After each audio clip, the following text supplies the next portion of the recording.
Ici, la voix de l'Amérique.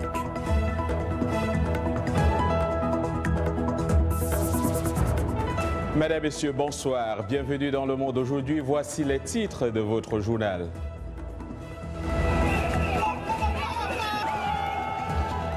Au Cameroun, la campagne électorale pour la présidentielle du 7 octobre bat son plein.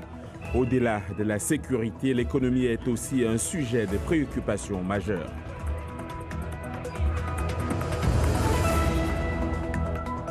Ici aux États-Unis, le feuilleton Christine Ford et Brett Kavanaugh se poursuit. Tous deux ont été auditionnés ce jeudi au Congrès.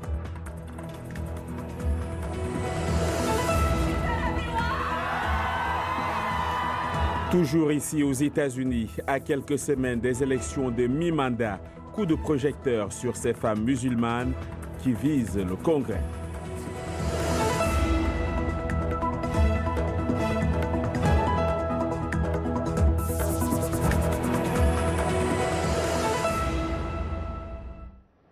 Bonsoir.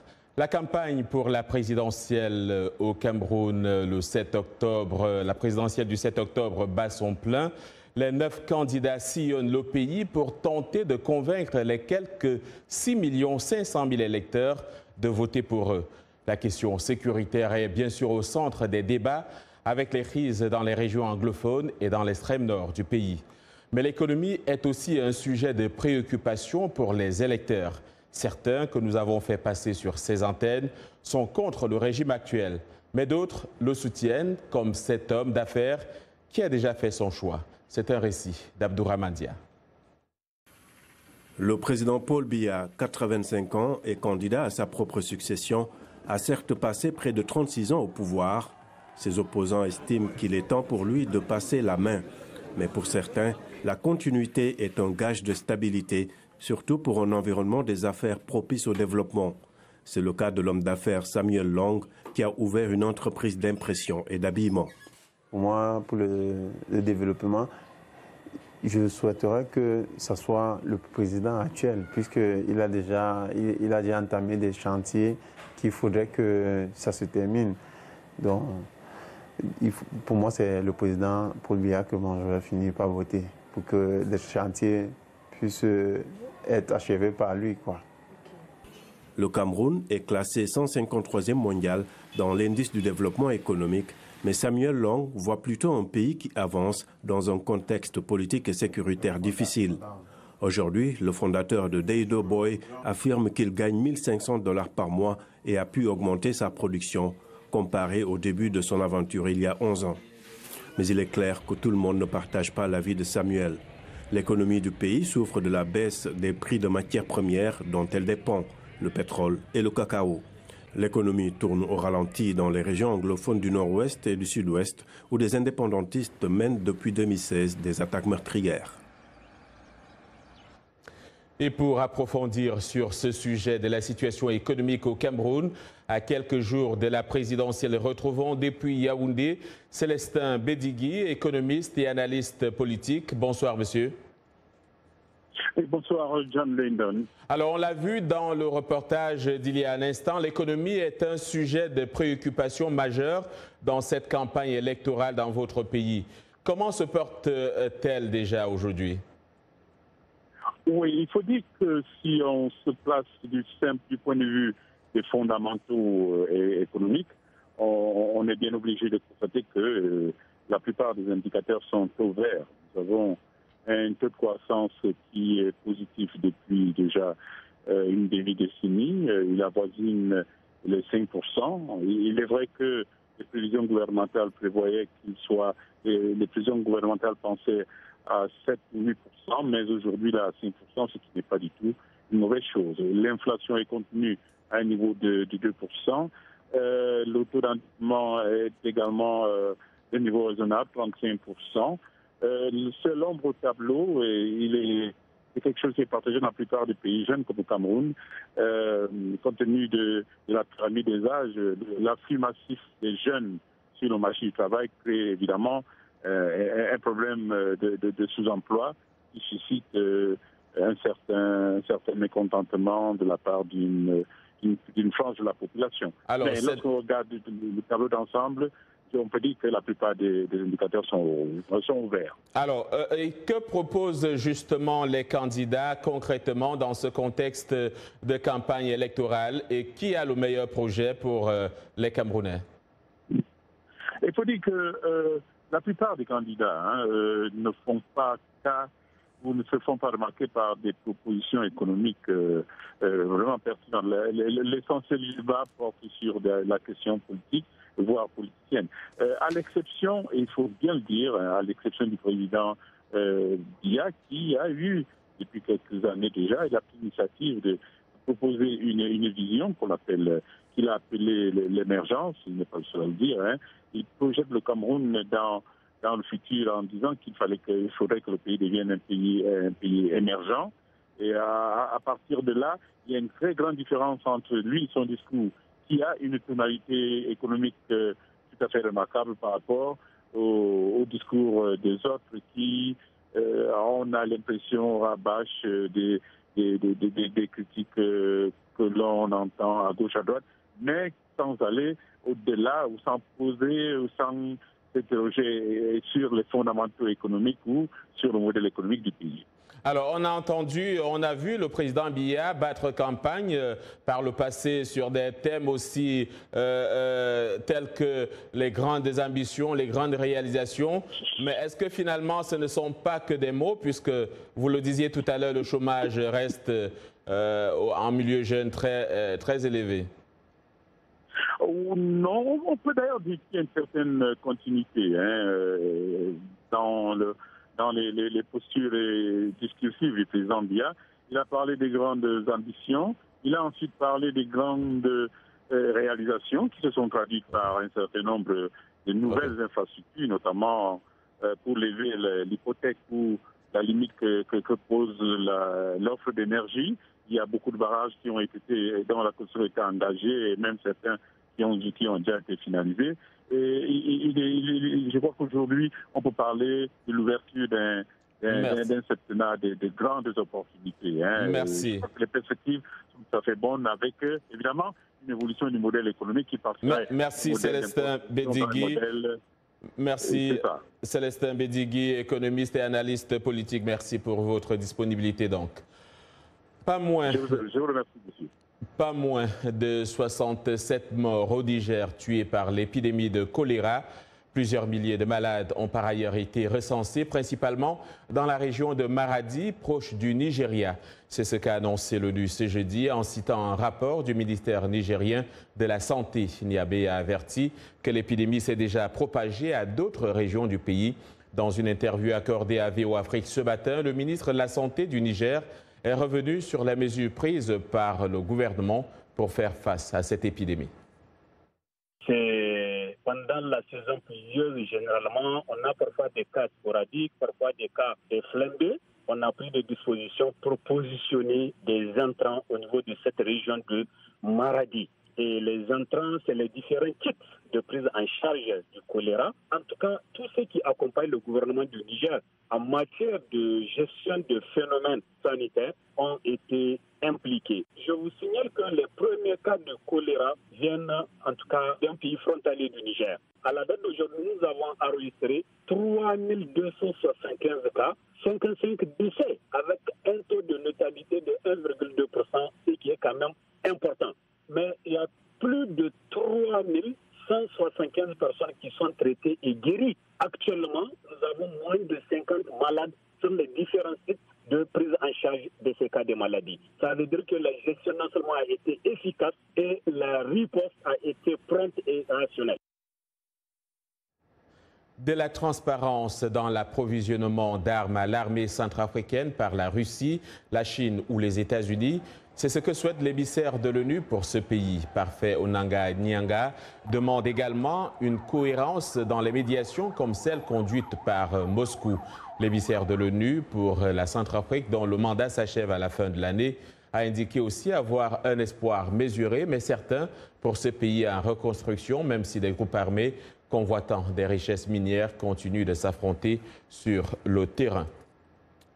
Ajoutons que le président de l'autorité palestinienne Mahmoud Abbas a accusé jeudi le président américain Donald Trump de mettre en péril la solution à 2 États, l'un israélien et l'autre palestinien.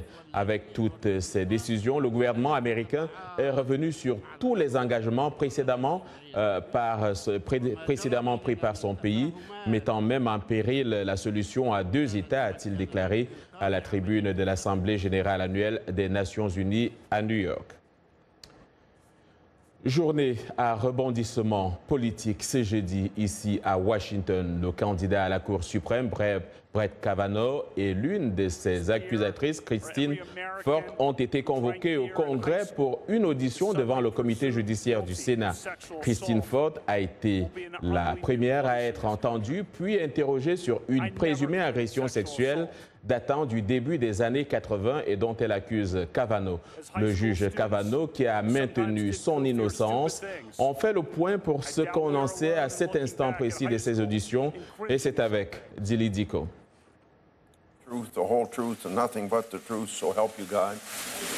Dans son témoignage, Christine Blasey Ford a affirmé être sûre à 100% que son agresseur était bien le candidat à la Cour suprême, Brett Kavanaugh.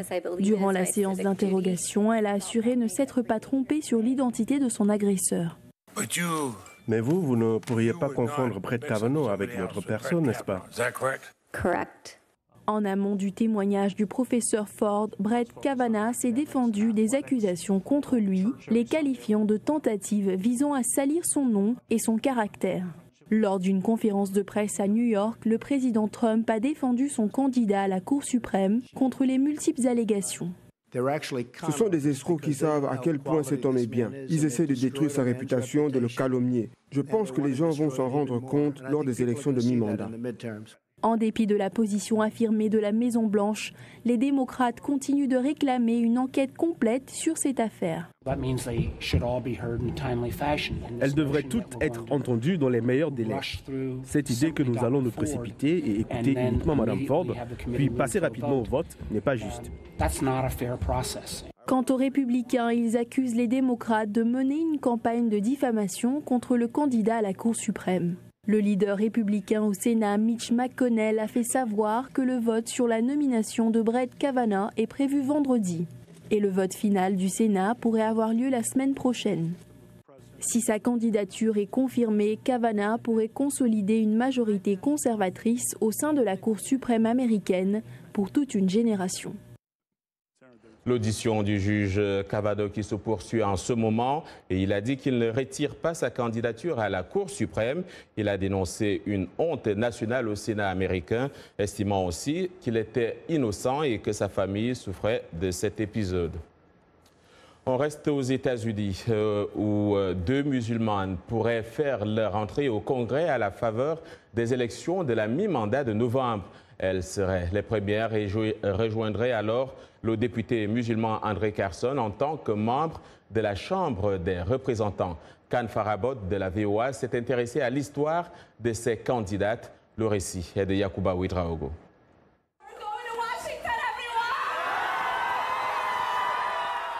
Ilan Omar Ali, américaine musulmane née en Somalie, a quitté un camp de réfugiés au Kenya pour rejoindre la communauté somalienne de Minneapolis, dans le Minnesota. Jamais elle n'avait cru qu'elle allait être candidate à la Chambre des représentants.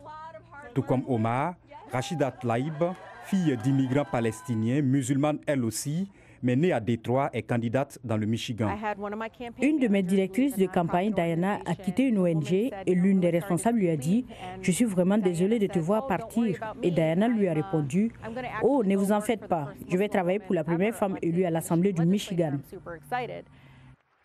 Rachida et Omar représenteront l'aile progressiste du Parti démocrate aux élections de mi-mandat en novembre, à une époque d'hostilité accrue envers leur foi. Voir ces femmes potentiellement éligibles au Congrès des États-Unis d'Amérique, c'est un signal fort. Les musulmans représentent un peu plus d'1% de la population américaine, mais le Pew Research Center affirme qu'en 2040, l'islam sera la 2e plus grande religion aux États-Unis. Omar et Rachida représentent le tout nouveau visage de cette évolution de la population américaine. C'est une histoire typiquement américaine. C'est l'histoire des migrants irlandais, italiens, polonais, une histoire qui se décline en différentes religions et ethnies, et c'est ce qu'être américain est censé signifier. Vous regardez Le Monde aujourd'hui en direct de Washington.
Le Monde aujourd'hui en direct de Washington sur VOA Afrique. Voici les titres de cette seconde partie.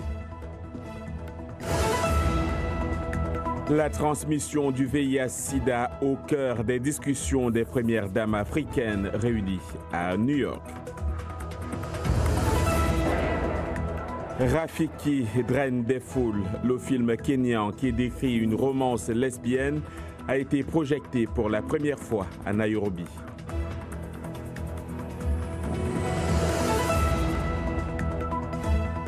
Et puis, redonner au conte sa place en Afrique, c'est la mission que s'est assignée un professeur d'infographie au Mali.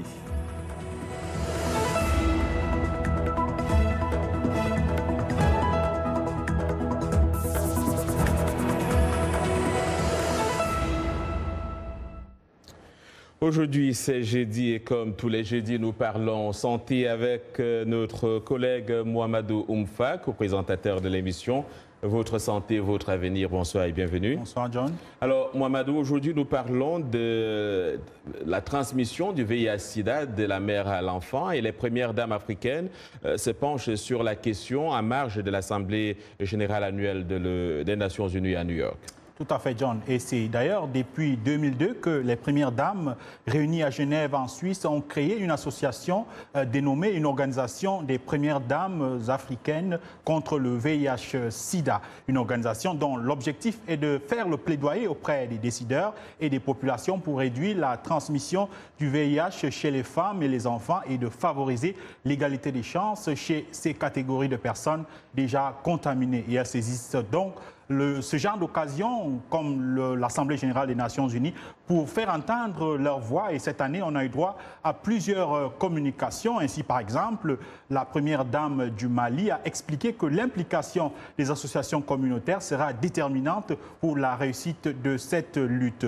Pour sa part, la première dame du Rwanda a indiqué que dans son pays, 97% des centres de santé offrent des services de dépistage et de mise sous ARV des femmes et enfants vivant avec le VIH-Sida.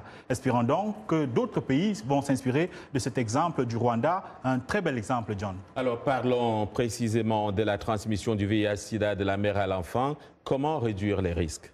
Il y a des choses simples à faire, John. La femme enceinte doit se rendre aux consultations prénatales dans un hôpital ou dans un centre de santé. Et pendant ces consultations, elle doit être dépistée pour connaître son statut sérologique. Et ceci doit se faire tous les 3 mois jusqu'à ce qu'elle accouche. Si elle est séropositive, elle doit être mise sous traitement antirétroviral. C'est le moyen le plus efficace de réduire les risques. Mais ce n'est pas tout. Quand la femme vivant avec le VIH-Sida accouche, l'enfant doit lui aussi être mis sous traitement jusqu'à ce que l'on connaisse son statut. C'est ce que nous a expliqué le docteur Faustin Kité-Télé. Il est pédiatre en exercice à Kinshasa, en RDC. Un enfant qui est né de mère infectée par le VIH. Donc quand il naît, on ne sait pas encore, on ne sait pas s'il est infecté ou il n'est pas infecté. En ce moment-là, pour prévenir l'infection à VIH chez l'enfant, on donnera un traitement préventif, ou la prophylaxie si vous voulez. On mettra l'enfant sous traitement préventif avec des ARV. Ça peut être une molécule d'ARV ou 2 molécules, ça dépend. du protocole que l'institution utilise. Mais lorsqu'on a la confirmation que l'enfant est infecté ou lorsqu'on a assez d'éléments présomptifs qui plaident pour une infection à VIH, là, immédiatement, l'enfant commence le traitement ARV.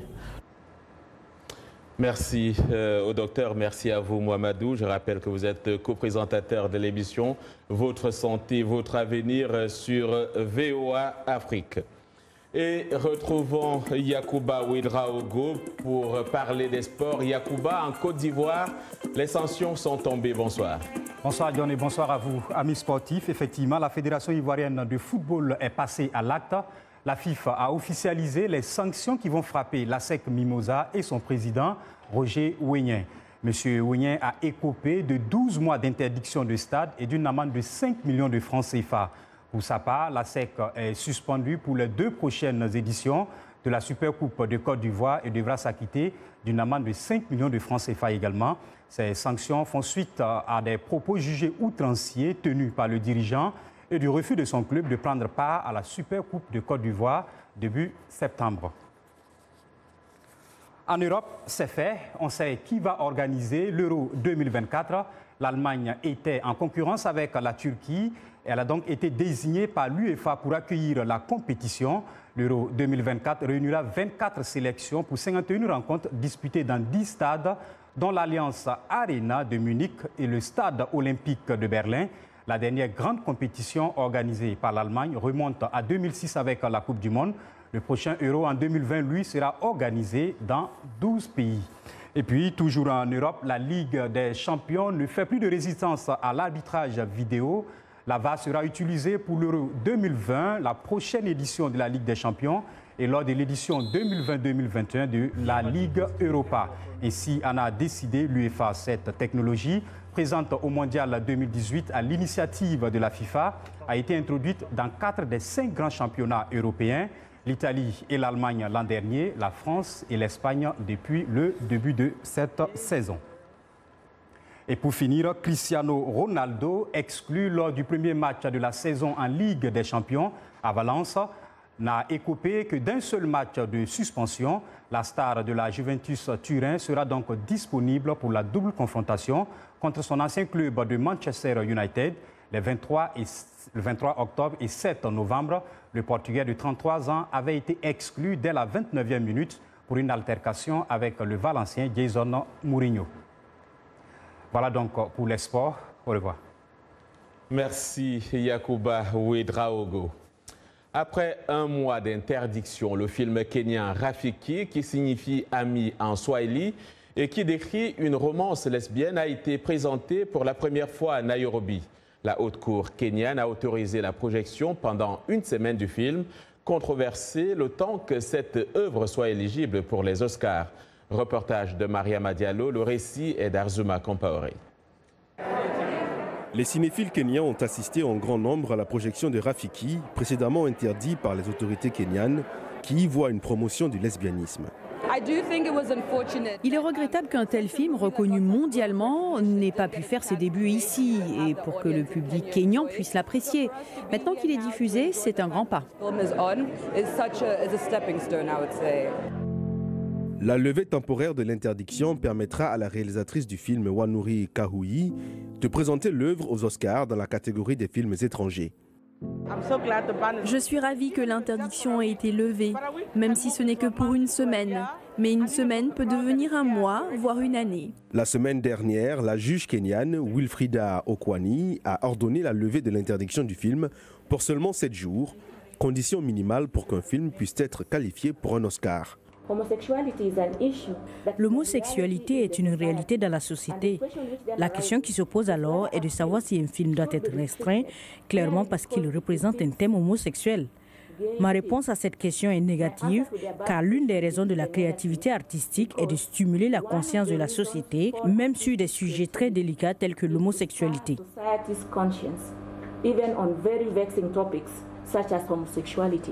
Plus tôt cette année, Kahui et les stars de Rafiki ont foulé le tapis rouge en France, où le film est devenu la première œuvre cinématographique kenyane jamais présentée au prestigieux festival de Cannes.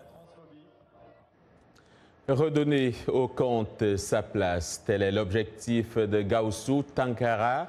Ce professeur d'infographie veut donner à cette pratique traditionnelle une nouvelle impulsion en misant sur la numérisation.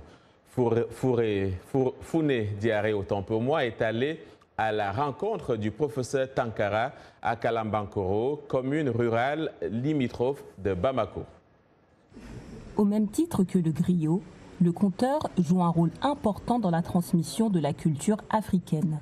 Gardien de la tradition orale, le conteur est un éducateur, surtout auprès des tout-petits. C'est un patrimoine d'une importance capitale, donc il faut le sauver. Donc d'où l'idée pour nous vraiment de pouvoir trouver les moyens d'adapter ces contes-là sous support numérique afin d'élargir la diffusion et puis les sauvegarder en même temps. Malheureusement, au XXIe siècle, à l'ère de Facebook et d'Amazon, le conte est une tradition qui se perd. Vu qu'on a tendance à délaisser nos valeurs traditionnelles, c'est dans la même optique que les contes sont en train d'être délaissés. Et puis il y a ces problèmes, il y a le problème de conteur aussi. Les gens ne sont pas actuellement motivés à conter les histoires. Il y a pratiquement très peu de conteurs ici au Mali. Donc ça se compte du bout des doigts. C'est à Bamako, dans le quartier de Bako du Koroni, qu'enseigne l'écrivain Sirafili Diongo. Pour lui, transposer le conte aux pratiques numériques ne peut être que bénéfique. Le conte, le plus souvent, est un genre vraiment très ancien et donc adapté aux nouvelles technologies de l'information. Je trouve que c'est très original et pour plusieurs raisons. Donc la raison fondamentale, c'est que les jeunes sont beaucoup plus tournés vers l'informatique, vers les réseaux sociaux. Et donc, on va jeter, comme on dit, une pierre dans leur jardin et ils vont réagir. Pour le professeur Diongo, allier tradition et modernité permettra aussi aux adultes de redécouvrir des contes oubliés. Gaoussou Tangara, lui, a pour rêve de créer une industrie du cinéma d'animation. Pourquoi résister au progrès technologique quand on peut faire d'une pierre deux coups? Voilà, direction les Émirats. Une paire de chaussures incrustées de diamants et d'or est en vente à Dubaï et le prix, retenez votre souffle, 17 millions de dollars. Ces chaussures trouveront-elles preneur? Eh bien, Amani Karamjandani, directeur général de la société qui a créé la gamme de chaussures ultra luxueuses, le croit. Nous pouvons avoir des acheteurs potentiels ici, dit-il. Dubaï est la ville des millionnaires et des milliardaires. Karamjandani ajoute d'ailleurs que sa société souhaite concevoir des chaussures personnalisées et offrir des chaussures sur mesure à base de diamants et de saphirs, entre autres. Et puis, un moment incroyable saisi par une caméra à bord d'un kayak en Nouvelle-Zélande. La vidéo montre un phoque sortant de l'eau avec une pieuvre dans le museau, balançant donc le mollusque vers le kayak sans méfiance, puis se glissant dans l'eau. Tayo Masuda, une étudiante de l'université de Sydney, âgée de 23 ans, a filmé l'action alors qu'elle se trouvait en Nouvelle-Zélande dans le cadre d'un séjour académique.